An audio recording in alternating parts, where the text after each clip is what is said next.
The rain fell in relentless sheets over the small coastal town of Haven Ridge, Washington, on a gray Saturday morning. The local hardware store, Haven's Home Depot, buzzed with the steady hum of weekend shoppers, contractors grabbing supplies, homeowners hunting for tools, and the occasional teenager sent on an errand.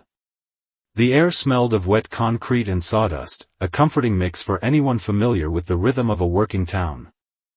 Among the aisles of screws, paint cans, and lumber, two lives were about to collide in a way no one could predict. Marcus Tate, a 32-year-old electrician, stood near the lighting section, his dark brown hands flipping through a catalog of LED fixtures. He wore a faded denim jacket, damp from the rain, and a pair of work boots scuffed from years on job sites. His short dreadlocks peeked out from under a baseball cap, and his warm brown eyes scanned the pages with focus. Marcus had moved to Haven Ridge 5 years ago, drawn by the promise of steady work and a quieter life after growing up in bustling Atlanta. He'd built a reputation as a reliable tradesman, someone who'd fix your wiring in a storm and still crack a joke to ease your nerves. Across the aisle, Evelyn Harper, a wiry woman in her mid-60s, rummaged through a bin of nails. Her silver hair was pulled into a tight bun, and her raincoat, bright yellow and slightly too large, made her stand out like a caution sign. Evelyn had lived in Haven Ridge her entire life, a fixture of the town known for her sharp tongue and sharper opinions. She'd raised 3 kids in a house her late husband built, and though she'd softened with age in some ways, her views on the world remained as rigid as the oak trees lining Main Street. Today, she was on a mission to fix a loose porch step, a task she insisted on doing herself despite her neighbors' offers to help. The store was busy but not chaotic, the kind of morning where people minded their own business unless forced otherwise. Marcus hummed softly to himself, a habit from years of working alone, while Evelyn muttered about the price of galvanized nails. Their paths converged when Marcus stepped toward the counter to ask about a bulb, brushing past Evelyn as she reached for a hammer. It was an innocent move, the kind that happens a dozen times in a crowded store, but Evelyn's reaction was anything but. "Watch where you're going," she snapped, her voice cutting through the ambient noise like a blade. Marcus paused, turning to face her with a polite nod. "Sorry about that, ma'am. Didn't mean to bump you." His tone was even, practiced, the kind of calm you develop when you've learned to navigate the world's sharper edges. Evelyn didn't let it go. She straightened, her pale blue eyes narrowing as she sized him up. "You people are always in such a hurry," she said, loud enough to turn heads. The words hung there, heavy and deliberate, and a few shoppers nearby froze.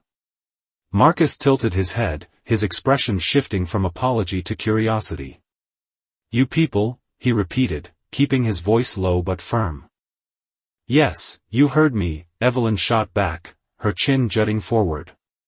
"Always rushing around like you own the place.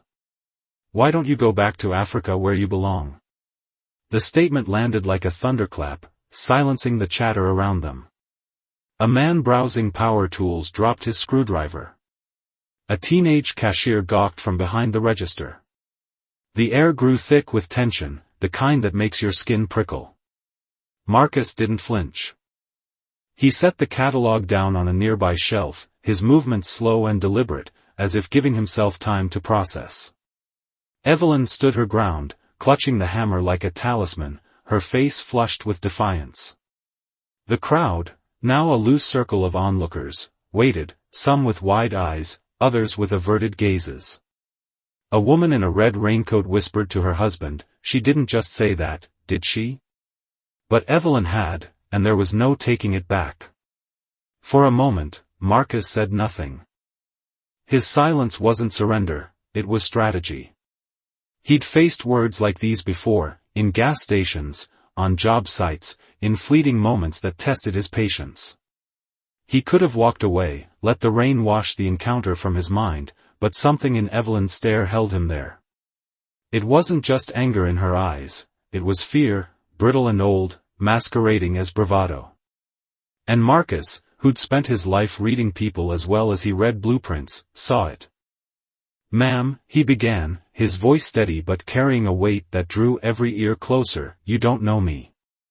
But since you've got something to say, let's talk. He didn't raise his voice, didn't point a finger. He simply stepped forward, closing the gap between them, not to intimidate, but to connect. Evelyn blinked, caught off guard by his calm. The crowd leaned in, sensing something bigger unfolding. I could tell you where I'm from, Marcus continued, but that's not the point. The point is, you think you know me because of how I look. So let's flip that. What do I know about you? He paused, letting the question settle. Evelyn's grip on the hammer tightened, but she didn't interrupt. I'm guessing you've lived here a long time. Worked hard, maybe raised a family. You're here fixing something because you don't like relying on anyone else. Am I close? Evelyn's lips parted, but no words came.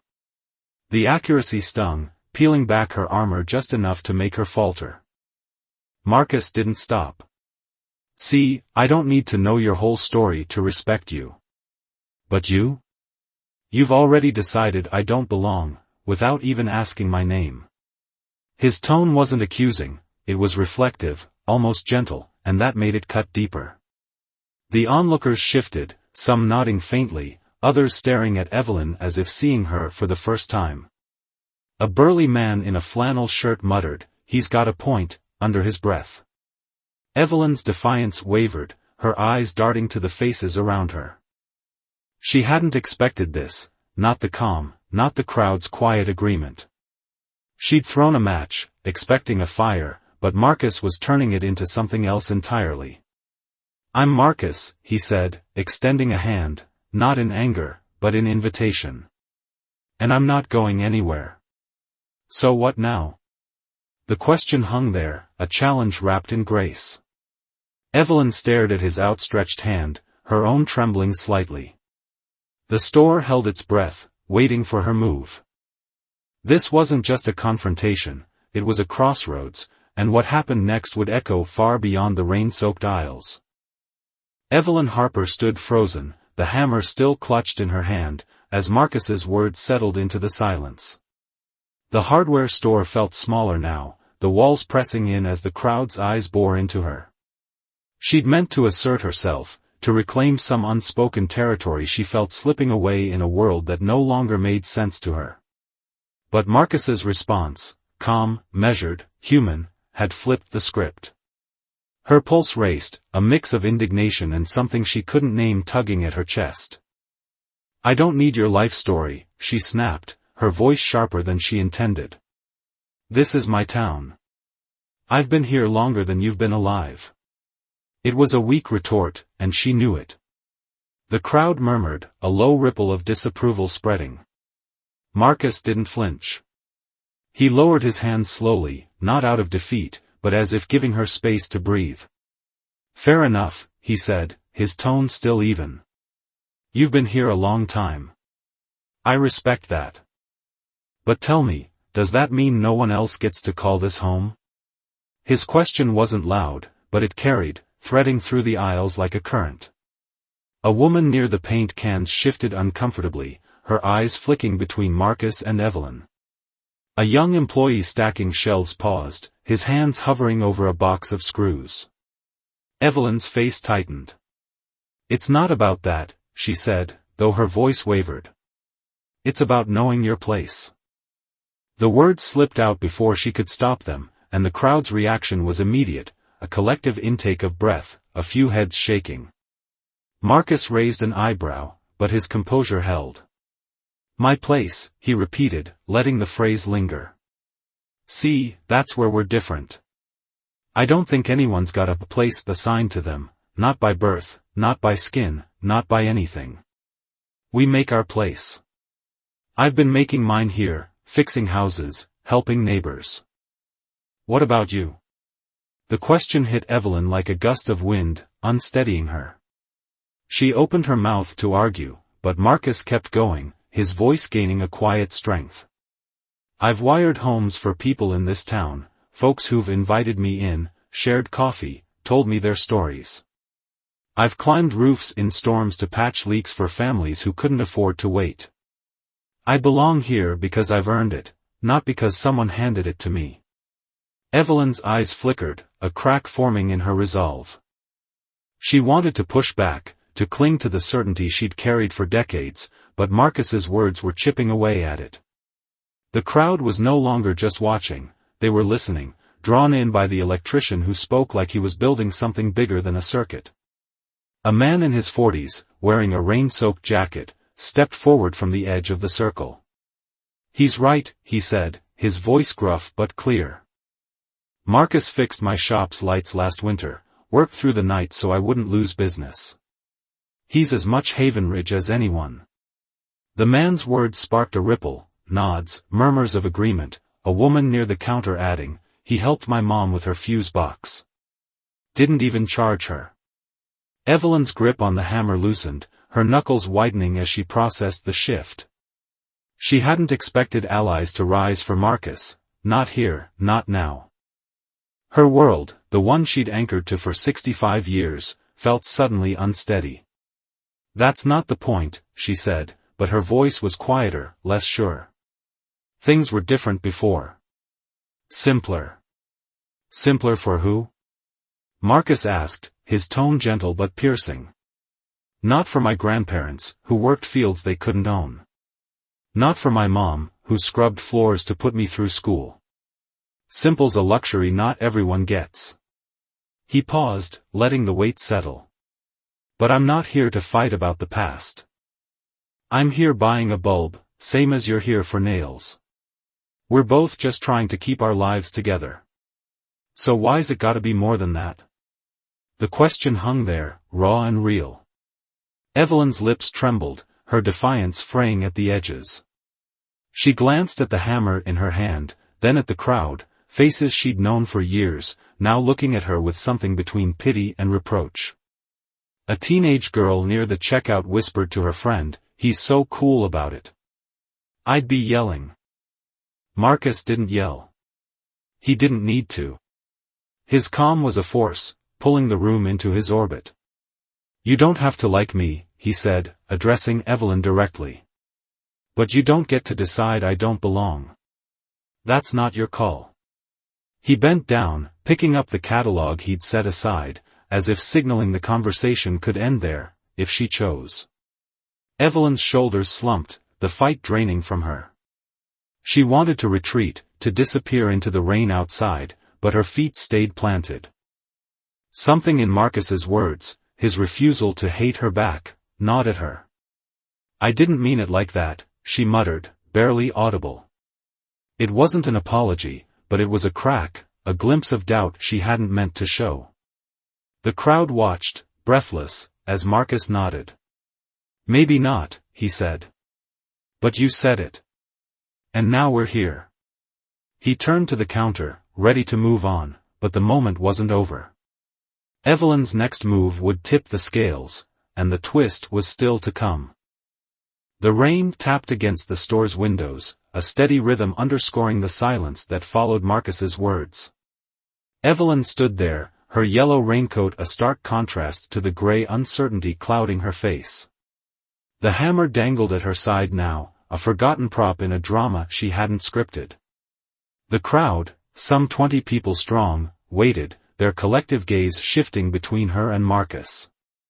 He'd laid bare a truth she couldn't unhear, and the weight of it pressed down on her like the storm outside. Marcus turned toward the counter, his back to Evelyn, signaling he was done. But the story wasn't. Evelyn's voice, small and unsteady, broke the hush. "Wait." It was barely a whisper, but it stopped Marcus mid-step. He turned, his expression neutral, giving her the floor. Evelyn faltered, her hands fidgeting with the hammer's handle. "I didn't mean to start all this." Her eyes darted to the crowd, then back to Marcus. I don't know you. And things, they've changed so much. Too fast." Her words were jagged, pieced together from a lifetime of clinging to a world that no longer existed. Marcus studied her, his calm unshaken. "Change is hard," he said, his voice soft but clear. I get that. But it's not my fault, or yours. It just is. He stepped closer, not threatening, just present. You don't have to know me. But you don't get to erase me either. Evelyn's throat tightened, her gaze dropping to the floor. The crowd watched, sensing a shift. A woman in her 50s, holding a can of paint, spoke up. Evelyn, he's not wrong. My son's deployed overseas right now, doesn't matter what he looks like, he's fighting for all of us. Her voice cracked, and a man beside her nodded. Yeah, and Marcus patched my barn last spring. Good guy. The affirmations piled up, a chorus of quiet support. Evelyn's face flushed, her defenses crumbling under the weight of voices she couldn't dismiss. She'd expected agreement, maybe silent approval, but not this, not her town turning the mirror back on her. I didn't mean to hurt anyone, she said, louder now, as if convincing herself. I miss how it was. Marcus nodded, his eyes softening. I hear you. My dad misses the old days too, when he could fix a car with a wrench and a prayer. But missing something doesn't mean you get to push everyone else out. He paused, then added, you're not the only one who's lost something. The words landed gently, but they struck deep. Evelyn's eyes glistened, a flicker of recognition breaking through. She thought of her husband, gone 10 years now, and the Havenridge they'd built together, a place where everyone knew their neighbors, where life felt predictable. But Marcus was right, loss wasn't her monopoly. She looked at him, really looked, and saw not a stranger, but a man standing his ground with a dignity she hadn't expected. I'm sorry, she said, the words spilling out before she could stop them. It was raw, unpolished, but real. The crowd stilled, the air shifting from tension to something softer. Marcus blinked, surprised but not smug. Thank you, he said simply. That means something. But the twist was coming. Evelyn set the hammer down on a shelf, her hands trembling. I need to show you something, she said, her voice shaky but resolute. She reached into her raincoat pocket, pulling out a faded photograph, yellowed at the edges, creased from years of handling. She held it out to Marcus, her fingers unsteady. He took it, frowning as he studied the image, a young black man in a military uniform, standing beside a white couple outside a farmhouse. The man's smile was wide, proud, his arms slung casually around the woman's shoulders. Who's this? Marcus asked, glancing up at Evelyn. My brother, she said, her voice breaking. James. He died in Vietnam. Saved his whole unit, got a medal for it. My parents, they loved him like he was theirs. He grew up next door, best friend I ever had. Tears welled in her eyes, spilling over. I forgot that, somehow. Forgot what he'd say if he heard me just now. The crowd gasped, a collective ripple of shock and awe. Marcus stared at the photo, then at Evelyn, his own eyes widening. You're telling me, he started, but didn't finish. The pieces clicked, her fear, her anger, her words, all tangled in a grief she'd buried too deep to name. I've been mad a long time, Evelyn admitted, wiping her face. At the world, at everything changing. But you're right, I don't get to decide who belongs. James wouldn't let me. She looked at Marcus, a fragile smile breaking through. You remind me of him, a little. The way you stand there, not backing down. Marcus handed the photo back, his voice quiet. I'm honored, he said. And I'm sorry you lost him. The crowd was speechless, the weight of Evelyn's confession sinking in. What had started as a clash had turned into a bridge, one built on pain, truth, and an unexpected connection. The rain slowed to a drizzle as the moment unfolded, the hardware store transformed from a battleground to a sanctuary of sorts. Evelyn clutched the photo of James, her brother's face a lifeline pulling her back from the edge she'd teetered on. Marcus stood across from her, his presence steady, a rock in the shifting tide of emotions. The crowd, still gathered, still silent, watched with a mix of reverence and disbelief. What they'd witnessed wasn't just a confrontation, it was a reckoning. Evelyn took a shaky breath, tucking the photo back into her pocket. "I don't know what to say," she admitted, her voice raw. "I've been carrying this anger, for so long, I didn't even see it anymore." She looked at Marcus, her eyes pleading for something she couldn't name, forgiveness, understanding, maybe both. Marcus nodded, his expression warm but firm. "You don't have to say anything else," he said. "You owned it. That's more than most people do." He picked up the catalog again, flipping it open as if to signal a return to normalcy, but his next words carried weight. "We're all carrying something. Trick is figuring out how to set it down." The crowd began to stir, the spell breaking as people processed what they'd seen. A woman in her 30s, holding a pack of batteries, approached Evelyn. "That was brave," she said softly. "Saying sorry like that, it's not easy." Evelyn blinked, startled by the kindness, and managed a nod. "Thank you," she whispered. A man near the tools clapped, slowly at first, then with purpose. Others joined, the sound swelling into a quiet roar of approval. It wasn't just for Marcus's grace or Evelyn's apology, it was for the moment itself, a crack in the armor of a divided world. The teenage cashier grinned, pumping a fist. "That was epic," he called, earning a chuckle from Marcus. Evelyn's shoulders relaxed, the tension draining from her frame. She looked at Marcus again, a question forming. "Why didn't you just walk away?" she asked. "Most people would've." Marcus shrugged, a faint smile tugging at his lips. "Because walking away doesn't change anything. And I think you're worth more than that." The words hit Evelyn like a wave, washing away years of bitterness she hadn't known she could shed. She nodded, tears brimming again, but this time they felt lighter. The crowd dispersed slowly, some lingering to pat Marcus on the back or offer Evelyn a kind word.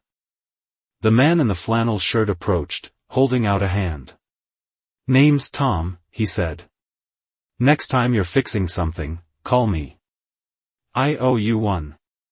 Marcus shook his hand, grinning. "Deal."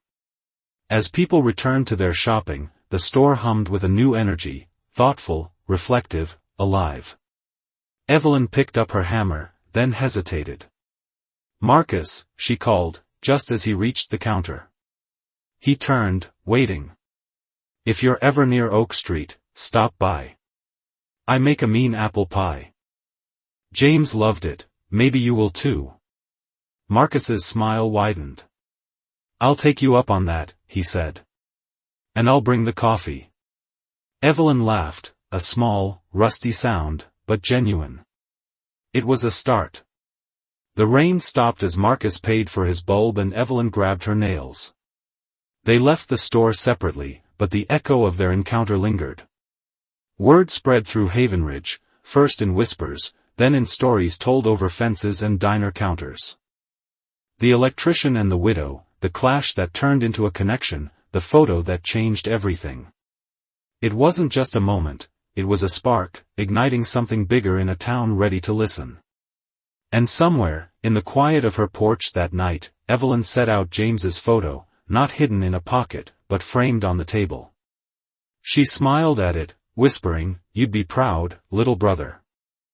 Across town, Marcus sketched a new wiring plan, humming to himself, knowing he'd found his place, not just in Havenridge, but in a story that would outlast them all.